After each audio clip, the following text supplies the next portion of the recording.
So this film, basically, I mean, I'll have to take it back to the real life Najib. It all started from the life that a man actually lived. This film is based on a real story. And not only is it based on a real story, the person who lived the life that you will see in this film is still very much alive and well amongst us, Mr. Najib Mohammed. Author Benjamin, who discovered or came to know of such a person, immediately wanted to write his life, document this life and make a book out of it. And then Benjamin wrote a book called Aadu Jeevitham based on Najib's life, and that book was published in 2008. And it was an immediate success, smash hit. To date, remains one of the largest selling books in the history of Malayalam. And as soon as the book was released, I know for a fact that multiple filmmakers, actors, all of us had the thought running that, oh wow, this would make an epic film. But as destiny would have it, the person who got the rights to the book is director Blessy. And as luck for me would have it, Blessy thought I am the actor who should be playing Najib. So that's how the idea behind the film came into existence. It's quite a long story because Blessy and me shook hands and decided that we are going to do the film in early 2009. So yeah, it's been quite a long journey. So yes, from 2008, where Blessy managed to get the rights to the book, to 2024, as we speak, few days prior to the release, it's been a 16-year-long journey. Even back in 2008, 2009, when Blessy first spoke to me about his vision for the idea of Aadu Jeevitham as a film, it was very big and grand. He always wanted to make this film in this huge canvas, go to real locations and shoot and make it look as organic as possible. So back in 2009, the kind of money, the kind of budget that would be required to pull off something like this was unthinkable, at least from Malayalam. You have to remember that, I'm talking about a period in time where Pan-India did not exist. So, the whole terminology called Pan-Indian cinema had not yet been invented. So it was quite a challenge for Blessy and me to be able to put a business model in place where we could think of doing a film. It took 10 years. A lot of things changed, fortunately, in those 10 years. Cinema changed in general. Malayalam cinema in particular went through a transformation in terms of how we monetize our revenue streams, etc. And finally in 2018, even though it still remained, as it does today, a very, very big financial risk, we were able to start shoot. So 2018 we started shooting. We first shot the portions for which I put on a lot of weight. So the idea was, since the character required a physical transformation, that I would first put on a lot of weight and then lose the weight so that the change would seem all the more drastic. So I put on a lot of weight and we shot all those portions.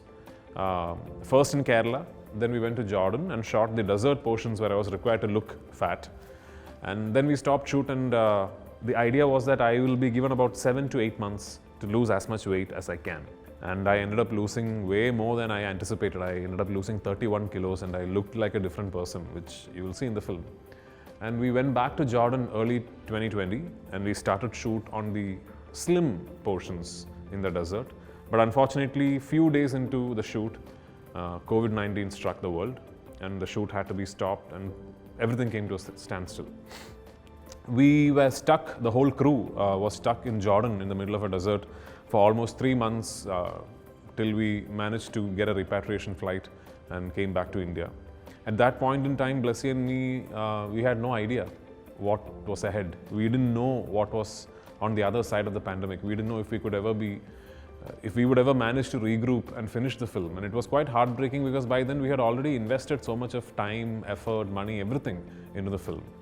But thankfully, although the gap, the suspension in shoot was almost 1.5 years, we managed to regroup, go back to Algeria, shoot the escape portions of the film. Then we came back to Jordan. We shot what we could not shoot in 2020. Then finally we came back to Kerala. We did a patchwork of a couple of scenes that had to be shot inside a set. And the film finished its shoot in 2022. And then there was this extensive post-production schedule because we were very, very keen on making sure that this would always remain a zero-compromise film.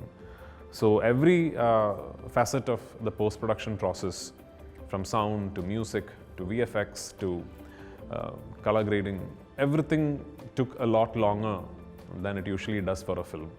But the time and the skill and the effort and the money, I believe, can be seen on the screen. Anyway, finally, as we are sitting here, 16 years later, 2024, 28th of March, the film is hitting the screens, cinemas across the world. I couldn't be happier. Looking forward to it. So when Blessy and me set out to make this film, obviously there were a lot of suggestions, a lot of opinions on how this could be done in the most efficient manner. And you have to realize that when you're talking of a 16-year-long journey behind one film, even the technology associated with filmmaking has undergone quite a few changes in that time period. So as we started shoot in 2018, we did have the option of thinking of this as a studio film, you know. There were a few people who thought that we should actually put up the set of the Masera in the desert where the animals are held inside a studio floor and shoot it against green mat. And that would be the easier, faster, cheaper, more efficient way to make this film. But one thing Blessy always had in mind was that he wanted to shoot this film in the most organic way possible, to go to the real locations, to make sure that the elements and the actors and the animals all interact with each other. And he wanted the film to be as real as possible. And that entailed a lot of effort and money. And also shooting in a topography like a desert involves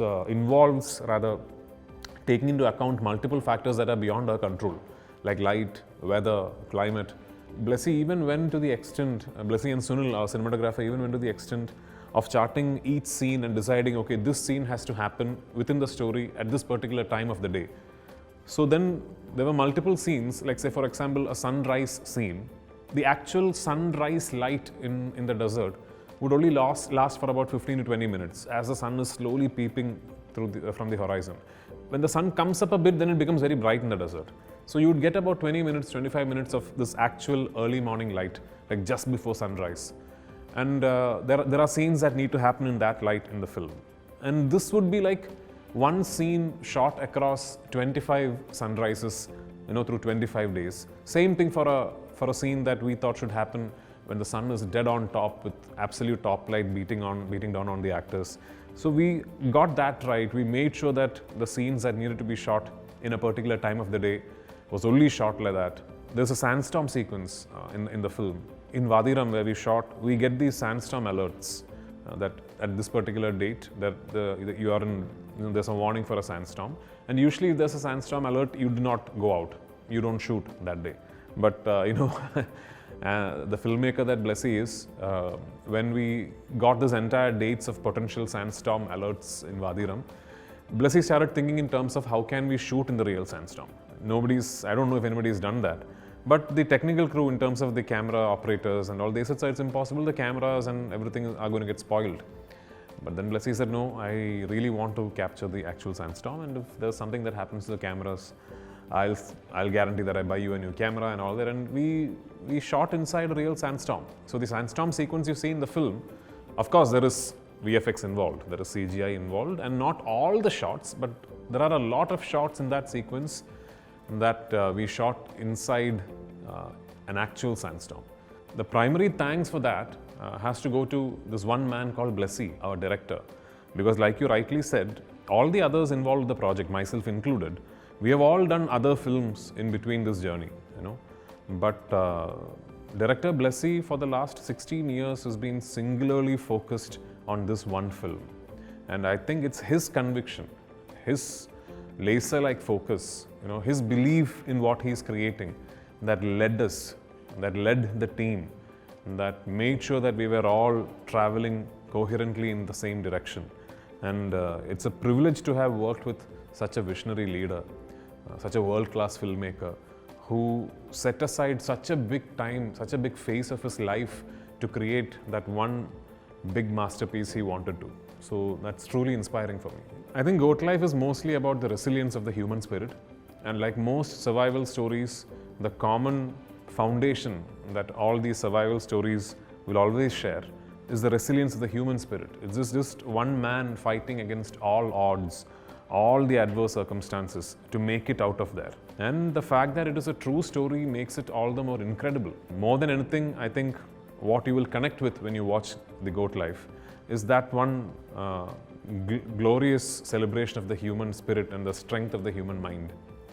I think you'll walk out of the theatres inspired.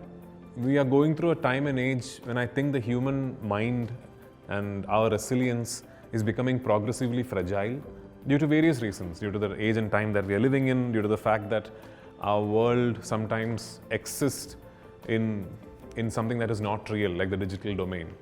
You hear so many stories of people taking their own lives, say for instance, for reasons you think are not strong enough. You read these articles of somebody breaking up with a lover and then committing suicide.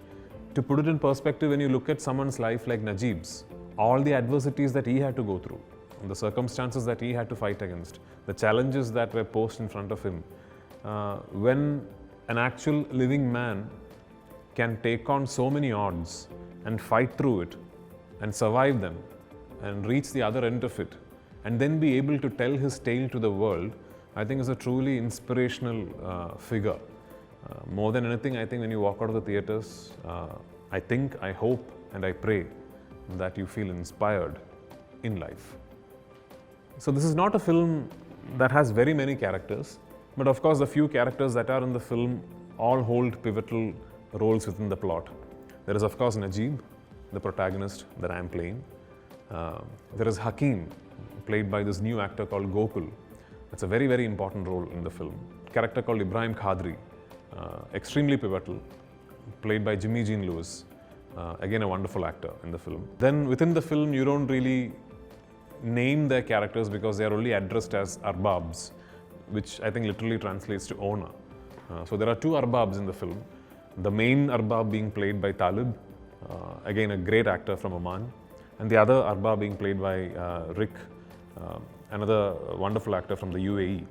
Then of course there is Sainu, Najib's wife, his biggest motivation to fight, his biggest motivation to live through those tough days. And Sainu is played by Amla Paul. Then there are a lot of other characters. All of them hold a very small but significant place, mostly in the flashback of Najib's existence, of that part of the story where Blessy tells you who was Najib before he landed up in the desert. What did he leave behind in those points?